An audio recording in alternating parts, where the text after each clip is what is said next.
My girlfriend looked at me and said, "Leave if you can't handle my world." I didn't argue. I simply replied, "Okay." While she slept, I froze all our shared cards and quietly caught the 5 a.m. flight home. The moment I landed, my phone started ringing nonstop. "I'm Jake, 28M. My girlfriend, well, I guess ex now, is Alina, 27F. We'd been together for almost 2 years, living together for one, and had just landed in her hometown for a long weekend. She called it a work social crossover. I called it exhausting. Fancy dinners, people who spoke entirely in job titles, constant comments about who mattered and who didn't. From the moment we arrived, she was different, colder, sharper. Every sentence felt like a test I didn't know I was taking. Don't say that here. Just smile. You don't need to explain yourself. God, you're being embarrassing. At dinner the second night, I finally pushed back. Nothing dramatic. I just said, "You don't have to talk to me like that." She laughed. Not nervous. Not awkward. Just amused. "This is my world," she said, swirling her drink. "If you can't handle it, you should leave." The table went quiet. A couple of her friends smirked like they were watching a show. I looked at her, waiting for the follow-up. The just kidding. The softening. It didn't come. So I said, "Okay." She rolled her eyes. "Don't be dramatic. You know what I mean." But I didn't say anything else. I just paid the check, went back to the hotel, and let her storm ahead of me, already typing on her phone, probably complaining about how I'd ruined her night. She fell asleep fast, like nothing had happened. I stayed awake. Around 3 a.m., I opened my banking app and froze every shared card we had. Rent card, travel card, emergency card she always joked about forgetting to pay back. At 4:15, I packed quietly. At 5 a.m., I ordered a ride. At 5:42, I was on a flight home. She was still sleeping when the plane took off. The moment I landed, my phone lit up like it was on fire. I didn't answer the first 10 calls, or the next 20. I sat at the gate with my backpack between my feet, phone buzzing nonstop in my hand like it was angry at me. Missed calls, voicemails stacking up, texts starting polite, then confused, then sharp. "Where are you? This isn't funny. Jake, pick up. You're seriously being immature right now." I waited until I was in the air before I read the longer ones. The tone shifted fast. At first, it was irritation. How dare I make her late for brunch plans? How embarrassing it was that I'd stormed off. Then it turned logistical. "My card isn't working. Did you move money? The hotel says the incidentals card was declined." That's when I knew she was awake. I pictured it perfectly. Alina in that white hotel robe, hair messy but still somehow styled, standing at the front desk with that tight smile she used when things weren't going her way. Laughing it off. Making a joke. Expecting the problem to bend. It didn't. By the time we landed, the messages had turned frantic. "Why would you freeze the cards? This is not okay. Answer me now." I finally picked up one call, not to talk, just to hear her. "Are you out of your mind?" she snapped the second I said hello. "No hello. No concern. Just anger. The card is frozen, Jake. Fix it." "I'm home," I said. There was a pause. A real one this time. "What do you mean home?" she asked. "I took you at your word," I replied. "You said leave if I couldn't handle your world." Her voice dropped into that icy calm she used when she was furious. "You don't get to decide that in the middle of my trip." "I didn't," I said. "You did." She laughed, sharp and disbelieving. "You think this is you standing up for yourself? You just abandoned me." "No," I said quietly. I exited. That's when she started yelling. About flights. About embarrassment. About how she had meetings and plans and people waiting on her. Not once did she ask why I left. Just how it inconvenienced her. I hung up when she started calling me selfish. A minute later, my phone buzzed again. This time it wasn't a call. It was a photo. A screenshot of her banking app. 0 access. 0 funds. Under it, one line of text. "You better fix this before you ruin everything." I stared at the message, then put my phone face down. For the first time in months, the silence felt like relief. By the time I got home, my phone battery was at 12% and my nerves were steady in a way that felt unfamiliar. I dropped my bag by the door, sat on my couch, and finally listened to one of her voicemails. "Jake, this is not funny," she said, voice tight and clipped. "I have plans. You don't get to just disappear and sabotage me because you had a bad night." Sabotage. Not hurt. Not confused. Sabotage. I plugged my phone in and watched the messages roll in like a live feed. The hotel needs a card to keep my room. My Uber got declined. I'm literally stuck. Then, about 20 minutes later, a different tone. "Okay, let's calm down. We can talk when you fix this." I didn't mean it like that. That one almost made me laugh. I texted back, short and simple. You told me to leave. I did. Three dots appeared immediately. You're twisting my words. You know how I talk. Everyone was drinking. There it was, the rewrite. I didn't respond. Instead, I logged into our shared account and separated everything. My money back where it belonged. Automatic payments canceled. Streaming services switched to my email. The little conveniences she never noticed because they always just worked. 10 minutes later, she called again. I answered this time. Are you seriously doing this right now? She demanded. I'm at the front desk and they're asking questions. I'm sure you'll figure it out, I said. Her voice sharpened. I shouldn't have to figure it out. You're my boyfriend. I paused. You made that pretty clear. She scoffed. You're acting like I kicked you out. I was just being honest. Honest doesn't mean careless, I replied. And it doesn't mean I have to stay. Silence. Then, quieter, more dangerous. You're going to regret this. That was the moment something finally snapped into place for me. Maybe, I said. But not today. She hung up on me. 5 minutes later, I got a notification. She'd tagged me in an Instagram story. Some vague quote about men who can't keep up and knowing your worth. I stared at it for a second, then muted her. She thought this was about control. She hadn't realized yet that I'd already let go. I thought muting her would slow things down. It didn't. By noon, her friends started reaching out. Not asking what happened, telling me what I'd done. Apparently, I was emotionally unstable, insecure, and pulling a power move because I couldn't keep up.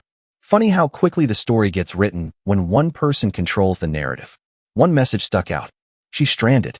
This is cruel. You always knew how important this trip was to her. Always knew. That phrase again. As if knowing meant agreeing to be treated like an accessory. Alina called again around 1 p.m. I almost didn't answer, but curiosity got the better of me. Her voice was different this time. Controlled. Careful. Okay, she said. Let's reset. You made your point. I wasn't making a point, I replied. I was listening. She exhaled sharply.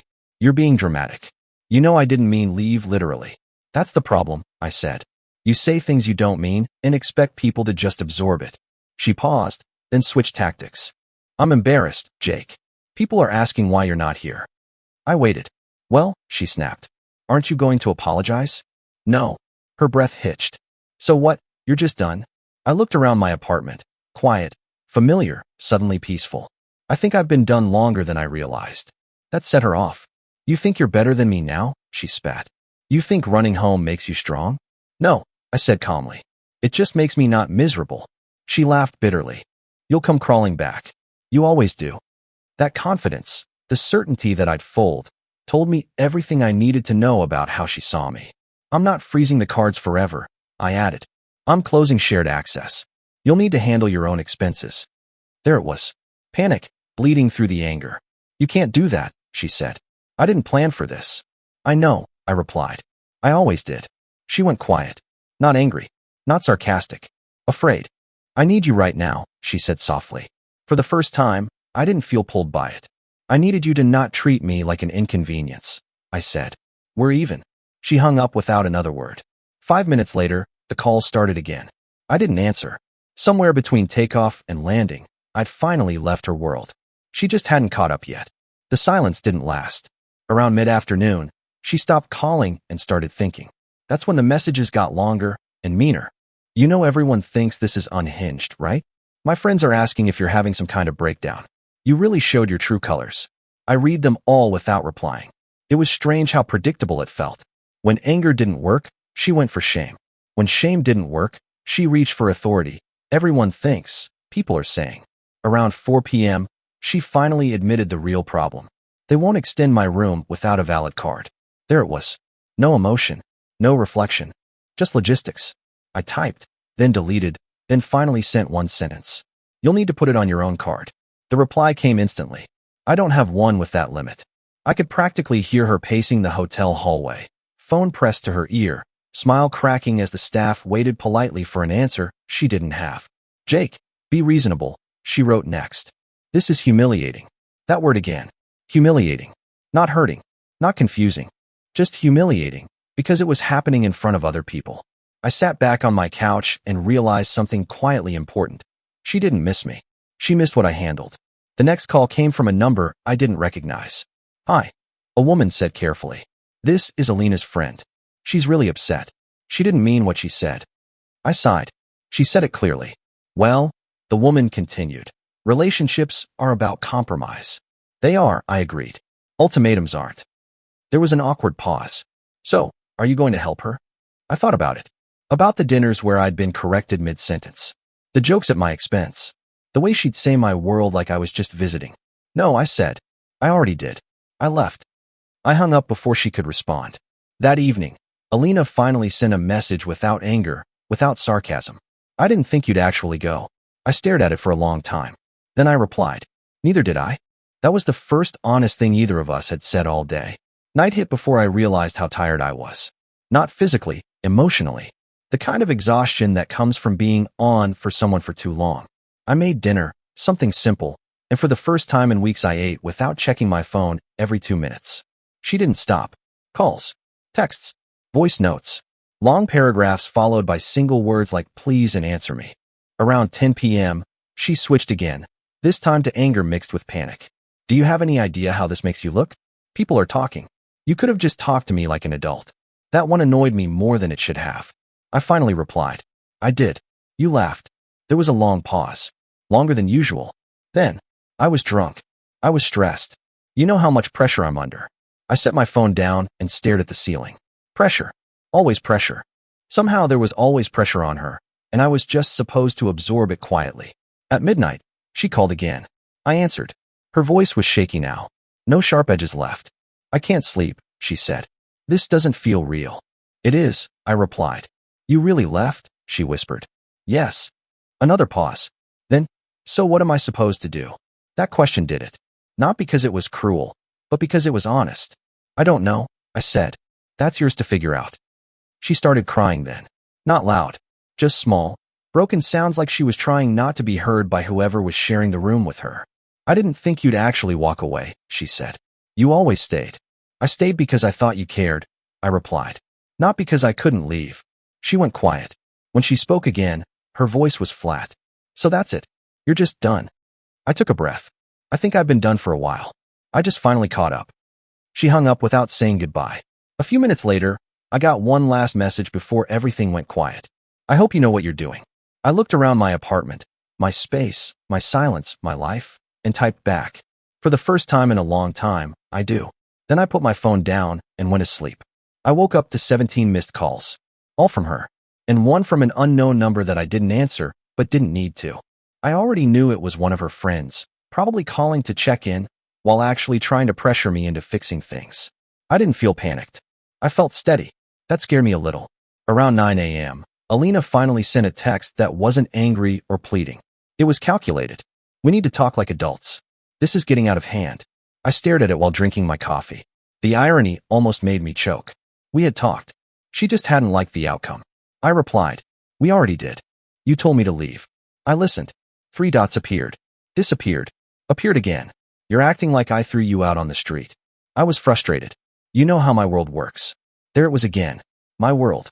I typed slowly. Your world didn't have room for me unless I stayed quiet. Her response came fast. That's not true. You just couldn't keep up. You always took things personally. I felt that familiar irritation, then watched it pass. Funny how powerless insults become when you're no longer trying to be chosen. An hour later, she sent a voice note. I almost didn't listen, but curiosity won. Her voice sounded brittle. I'm still here, she said. I had to downgrade rooms. Everyone keeps asking where you are. This is humiliating. Still humiliating. Still about appearances. I didn't think you'd actually do this, she added. You always needed me more than I needed you. That one stung, but not the way she intended. I texted back. That's what you told yourself, so you didn't have to be careful with me. No reply. Then, nothing. For almost 3 hours. When my phone finally buzzed again, it was a photo. Her suitcase. Half packed. On a hotel bed. Caption. So this is really happening. I looked at it, felt a strange mix of sadness and relief, and typed one last thing. Yes, it is. I didn't block her. I didn't need to. She was finally starting to understand that when you tell someone to leave, sometimes they do, and they don't come back apologizing. The quiet after that felt different. Not peaceful yet, just empty. Like the static had finally cut out, and my ears were still adjusting. She didn't message again that afternoon. No calls. No passive-aggressive quotes. Nothing. That worried me more than the chaos had. Silence was never her move. Silence meant she was regrouping. Around 7 p.m., I finally heard from her. I talked to my mom. Of course she did. She says you're being dramatic and punishing me instead of communicating. I stared at the screen, feeling that familiar pull to explain myself, to justify, to smooth things over. I let it pass. Then another message. But she also asked why I told you to leave if I didn't mean it. That one made me sit up. I didn't have an answer, she added. I imagined her pacing that hotel room, replaying the dinner, the words, the tone she'd used because she was used to getting away with it. Used to me swallowing things so she didn't have to. She called a few minutes later. I answered. I didn't think it would go this far, she said quietly. It didn't, I replied. It just went where you pointed it. She sighed. I was angry. You embarrassed me. I almost laughed. By existing? You know what I mean, she snapped, then caught herself. I mean, you don't always fit. There it was. The truth she'd been circling for months. I never asked to fit into your world, I said. I asked to be respected in it. She was quiet for a long time. So what now? She asked finally. I thought about it. About how calm I felt. About how I hadn't once wished I were back there, fixing things. Now you finish your trip, I said. And I stay home. That's it, she asked. Yes. Her voice dropped to a whisper. You're really not coming back. No, I said. I already did what you told me to. She didn't argue this time. She just said, okay. And for the first time, it sounded like she actually understood what that word meant. The next morning felt unreal. No alarms going off early, so I could match her schedule. No checking my phone first thing to see if I'd already messed something up overnight. Just quiet. Sunlight through my blinds. Coffee that I drank slowly instead of between apologies. She didn't contact me until almost noon. When she did, it wasn't a call. It was a long message. The kind that's clearly been typed, deleted, rewritten, then sent anyway. I'm coming home tomorrow, she wrote. We need to figure out logistics. I don't know what you're expecting, but I can't just pretend this never happened. That last line almost impressed me. Almost. I replied a few minutes later. You'll need to make other arrangements. I'm not pretending either. Her response came fast. So I'm just not welcome in my own apartment now. I read that twice. My apartment, she'd said for months. Funny how it was suddenly ours again. The lease is in my name, I typed. You know that. She didn't answer right away. When she did, it was a voice note. You're really doing this, she said, disbelief creeping back in. After everything we've been through, you're just erasing me. I'm not erasing you, I said when I called her back. I'm separating from you. That's the same thing, she snapped. It's not, I replied. Erasing is pretending nothing happened. I remember everything. She went quiet, then softer. I didn't think you'd actually choose yourself. Neither did I. I didn't plan to, I said. I just got tired of choosing you when you never chose me. She sighed, long and shaky. So what, you're done. I looked around my apartment again, my place, my rules, my peace, and felt something settle. Yes, I said. I am. She didn't argue this time. She just said, okay, I'll pack my things when I get back. After we hung up, I sat there for a while, letting it sink in. I hadn't left angry. I hadn't left to teach her a lesson. I left because she told me to, and for the first time, I believed her. She came back 2 days later. Not to talk, not to fix anything, just to collect what was hers. I wasn't home when she arrived. That was intentional. I'd left a note on the counter with a time window and instructions. Boxes by the door. Closet cleared on my side. No confrontation, no audience. She texted once while she was there. This feels unreal. I read it an hour later and didn't reply. When I got back that evening, the apartment felt different. Lighter. Her things were gone. Shoes, makeup, the framed photos from trips she'd always said were for the aesthetic. Even the couch pillows she'd insisted on buying were missing. Good.